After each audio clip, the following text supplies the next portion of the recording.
Hello दोस्तों, तो आज हम जानेंगे कि थर्मोडायनेमिक्स प्रॉपर्टीज क्या होता है। तो जो हमारा थर्मोडायनेमिक्स प्रॉपर्टीज है वो कोई मेजरेबल कैरेक्टरिस्टिक्स है, जैसे temperature, pressure, volume, enthalpy, entropy, internal energy और मास। ये सब क्या है, ये एक तरह का थर्मोडायनेमिक्स प्रॉपर्टीज है।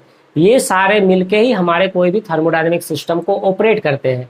जैसे अगर कोई हमारा जो आईसी इंजन हो या कोई भी ऐसी थर्मोडायनेमिक सिस्टम जिसके अंदर कोई भी प्रोसेस चलता है, तो हमें इसी कैरेक्टरिस्टिक्स या बोल सकते हैं इसी थर्मोडायनेमिक प्रॉपर्टीज के हेल्प से पता चलता है कि हमारा जो थर्मोडायनेमिक प्रोसेस है या जो सिस्टम है वो वर्क कर रहा है या हीट का कन्वर्जन कर रहा है वर्क में, तो वो कैसे कर रहा है, कहाँ पे प्रेशर बढ़ रहा है, कहाँ टेम्परेचर डाउन हो रहा है, कहाँ हीट ट्रांसफर हो रही है, कहाँ पे इंथाल्पी घट रही है।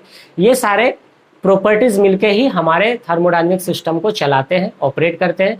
और इसी की हेल्प से, इसी को मेजर करके हमें पता चलता है कि हमारा जो थर्मोडायनेमिक सिस्टम है उसका फाइनल स्टेज क्या है, इनिशियल स्टेज क्या है, उसका कंडीशन क्या है।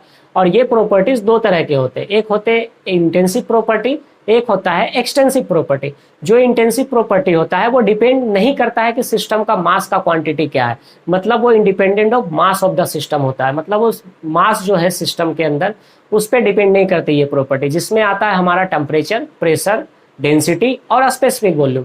और दूसरा होता है एक्सटेंसिव प्रॉपर्टी, ये डिपेंड करता है कि सिस्टम के अंदर का जो मास की क्वांटिटी है वो क्या है और कितना है।